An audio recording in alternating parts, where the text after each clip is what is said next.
iPhone and Android users, we have a free app. Download it today. AndrewHogue.com.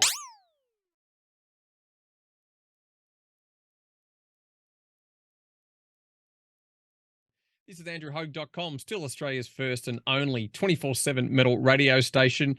And I love having the privilege of speaking to absolute veterans of this music business and scene for, a long, long time now. I've always followed this man's great career and still following it because he's just about to unleash a brand new project or band, I guess we should call it that, because I know he's had other projects on the go. But let's welcome David Ellefson to AndrewHogue.com to talk all about DIETH, Kings of Thrash, and everything else that's happening in his heavy metal world. Welcome, David. How you doing? Thank you, Andrew. Good to see you again, man. Likewise, it is always good to catch up. And the DIETH record, like I said, I'm happy to jump right in because, the last couple of years have been pretty difficult for most of us across the planet and also including yourself for, circumstances and whatnot. But the DIETH record, especially the title itself, is pretty relative to most of us, To Hell and Back. It's out on the 2nd of June. And it's a cracker of an album. It's incredibly diverse. It features, I'm going to try and pronounce his name. He's a lovely guy. Guilherme, formerly, is that the right Sure, one? we'll go with that. I've heard him called Guilherme. Guilherme. I'm a gringo from America, so I just call him Guilherme. Right. I remember I met him in Jakarta at the Hammersonic Festival with Entombed AD, and I even couldn't pronounce his name, and he kept trying to tell me what it is. I'm like, cool, man, I'll call you G. So of course he's in the That's band. what I call him. I call him G-Man. That's what I call him, G-Man. G-Man. Yeah. Anyway, the album, like I said, it's really diverse and it's super heavy in spots. And then there's a few ballads on there. You're doing a lot of vocals as well. So, generic question: how did this band come about? Well, look, obviously a transition a couple of years ago didn't freak me out so much because it was just kind of a bunch of bullshit. And as I was jettisoned out of Megadeth, I just kind of went, well, I guess now's the time. It's you kind of always know that could and probably will happen. So that happened, and so I moved on, out of that group. And I had a couple of other things. The Lucid was one of the things a record that I had ready to go, and I popped that out, and I think fans were super happy to hear something new from me. Again, something refreshing, very uplifting. A couple months later, January 2022, I got introduced to Guilherme and Mihal on an email from a friend of mine, Christian Lawrence, who plays drums in a band out of Connecticut called Dead by Wednesday. And I'd put a record out for them through my Combat Records label a couple years earlier. So Christian, it's weird that Christian would have a sort of the instincts, to put us together, because I have to give credit to him that he had that idea. And I don't know if Guilherme was specifically asking to get in touch with me or if he was just like, hey, I need a bass player. But I know he was writing some new songs and kind of doing a reset as well after Entombed AD, and Mihal had been a couple years out of Decapitated at this point. So if the three of us were, these three troubadours from different, continents, all starting a new journey. And it's kind of interesting that, there's always strength in numbers. It's always more fun to play music together with your brothers. And now, we became fast friends through this process. And so for the three of us to start a new journey together, and, having been through some transitions, each one of us with our previous bands and things like that, and all that goes with that, excuse me. I think To Hell and Back, the album just kind of wrote itself. The songs, the titles, the lyrics, as we started bringing these ideas to each other and, collaborating on them, when we sat back and we went, wow, man, we've got an album that really tells a story, a unified story of the three of us. And what a cool gift, because when you're out of big bands like Megadeth, Entombed AD, Decapitated, these are big groups. They're international bands. They've got a following. What do you do next, right? And I'd already been on a Megadeth once when Dave broke the band up back in 2002. So I'd already been through this process once before, and I was kind of like, oh God, not again. But I think the difference this time is I already had stuff queued up ready to go, you know, and I cast a pretty wide net of just becoming friends and networking with a lot of people. I did Metal Allegiance. I did a lot of other collaborative stuff over the years. Me and Frank Bello did a record together with Altitudes and Attitudes. So I think the difference between 2021 versus 2002, you know, my time out of Megadeth, I was prepared for it this time, and I was musically pretty seasoned, pretty galvanized, toughened up personally, and ready to just kind of roll with these punches. And I think, you know, inside of DIETH, you hear a lot of power, you hear a lot of strength, but you also hear our vulnerability in the lyrics. And I think that's what makes it a listenable album and something of interest, like you said. And with the writing, I know with technology, were you sending stuff back and forth, or you actually got together as an official band and started sort of writing songs in a room itself? You know, initially it was trading stuff because we are just coming out of COVID. I actually took a trip after we'd recorded the first song, which became In the Hall of the Hanging Serpents. We mixed it. We had Tomas Zed, who mixed the album. We had him mix that, and we felt like he really captured a sound and put it all together for us and gave nice thick bottom end, guitars real wide, Guilherme's voice, you know, just really kind of got everything sitting right where it needed to sit, and in a way, you know, helped create our sound for us, you know. You know, then, you know, I went over there in April of last year, you know, just a couple months after we finished recording the song. And I said, hey, we talked about a video, let's do it. So G-Man, you know, pulls the troops together. The next thing you know, we're shooting a fucking video in this big club over there in Gdansk. And, you know, I really appreciated the love of the people, man. There were so many people got behind us. They championed us. They were really behind us getting this going. You know, I think it was timely that the director of the video, on the back of my bass, he had me put that "fuck you" on there, and then at the end of the song, just kind of stand there and hold it up, like, you know, yeah, really, fuck off, you know. And that was kind of out of character for me, because obviously in Megadeth, there's kind of the good Dave, bad Dave, nice Dave, mean Dave. There's always this dynamic, right? That was a role that was kind of put upon me, because we're both Dave, and, you know, and it's, you know, and it was just kind of that was kind of how it just developed that way, right? And you know, now not being in that group, I don't have to do that role anymore. I could be whoever the fuck I want, you know, and if I want to drop an F-bomb, I will. And if I want to do this, I can. And, you know, I don't have to. There's always this narrative that was kind of like, you know, Junior's the good guy. And I am. I just generally, I think I am. You know, I was raised well by good parents, you know, but, you know, it's rock and roll. And when you want to get into the grit a little bit, and you want to, you know, frickin' get down under the skin and get into the meat and potatoes of it, and rip things open and tell a story, you know, I think maybe it took me this many years in my life before I was finally ready and able to do that, you know, and just stand before the world and go, you know what, man, this is my life, and this is my story, and this is what it is. And I think having two other brothers in DIETH with Michal and Guilherme, it's comfortable. We feel safe together. We trust each other. And because we kind of have a similar story of, you know, these transitions in our lives, we feel inspired by each other, you know, and nothing but support to each other. I mean, look, I wouldn't be singing vocals had those guys not said, dude, you're singing that song. You know, like, you know, they were the ones that did it, you know, and they're the ones you're singing that. That's your song. It's your story. You're singing it.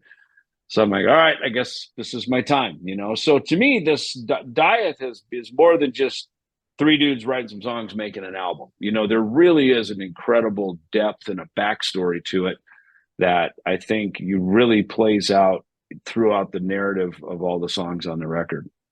And you're right about the production. As you said before, it sits super well. It's really well recorded. And again, moving forward with what you just said about, you know, playing a certain role, it seems like now that shackles are sort of off for you fully, where you actually feel a lot more free as a person to express yourself musically, and also, as you mentioned, about being sort of vulnerable. So do you feel like it's just taken you this long to finally go, well, yeah, the shackles are off, and this is actually a pretty good feeling?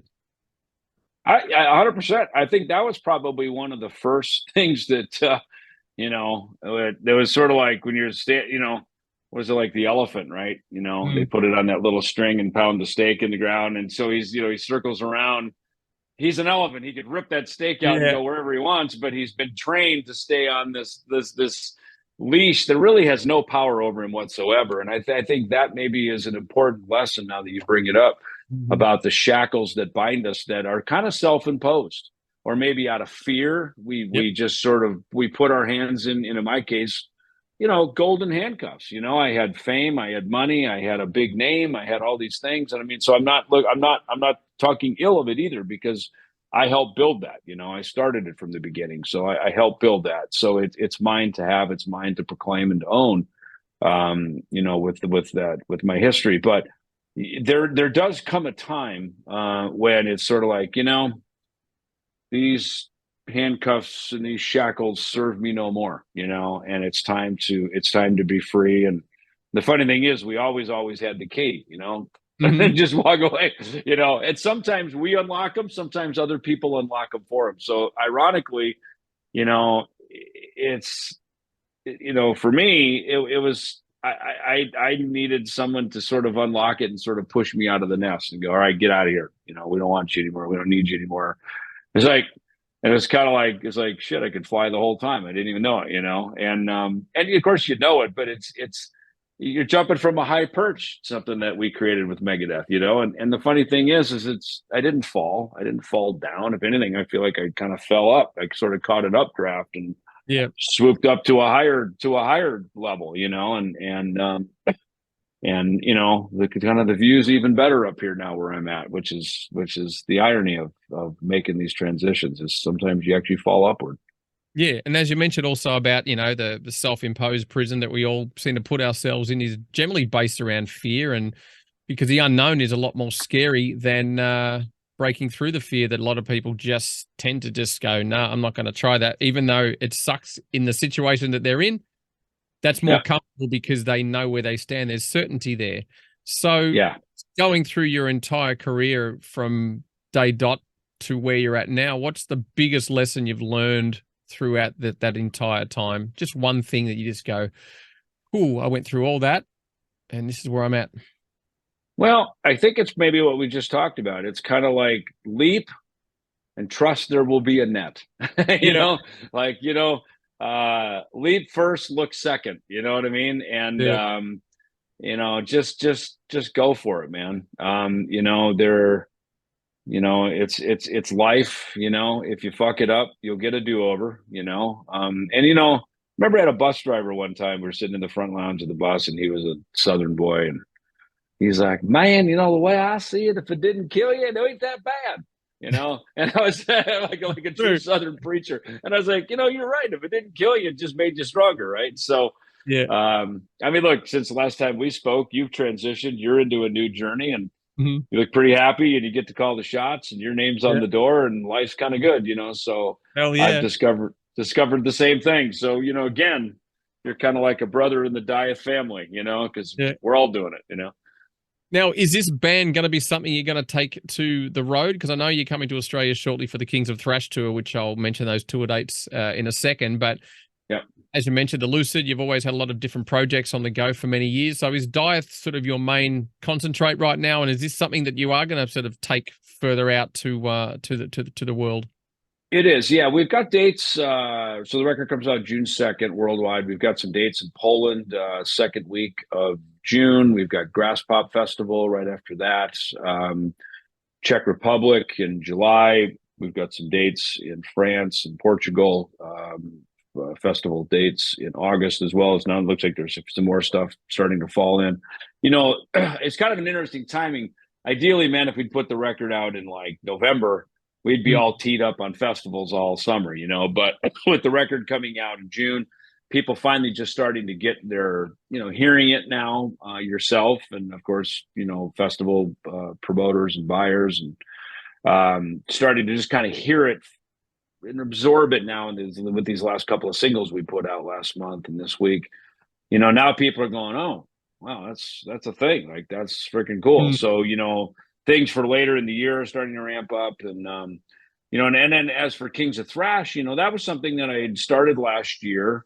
And it's funny because we popped out in the Hall of the Hanging Serpents on my Facebook in July, mid-July, and literally a week later, we were going to announce the Kings of Thrash dates for October. Yeah. And then right behind that, we were going to announce the Ellefson Soto record that was coming out.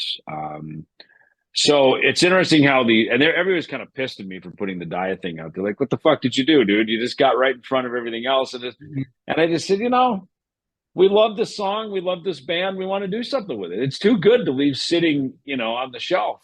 So we popped it out, and I mean, just unexpectedly, within a couple of days, we got 100,000 views on YouTube, and thing was like, it just blew up, So it's like, well, you never know which one of the, you throw a line in the water when you're fishing, you never know where the fish are biting, and so for me, I love all of them because they're me, they're musical, they all have a place and they serve a purpose.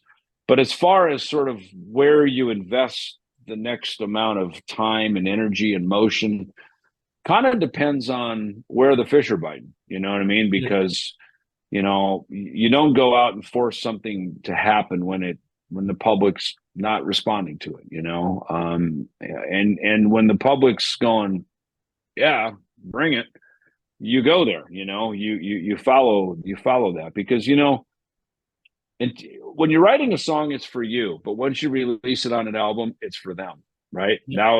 Now it's for the public. So, both Kings of Thrash and DIETH, I think they have their place. One is a celebration of our past with Kings of Thrash, and then DIETH is now the path forward with a new sound and a new story. And how do you feel when you do play some of those classic Megadeth songs with Kings of Thrash? I mean, I know it's part of your legacy and it will always be that. Is it, right, just a different headspace for you that takes you back and you just think, man, fuck, we wrote this 30 years ago, 35 years ago. This is, this stuff stands up and just sort of, I mean, how do you feel about just, playing Megadeth music, considering all the shit that's sort of gone down?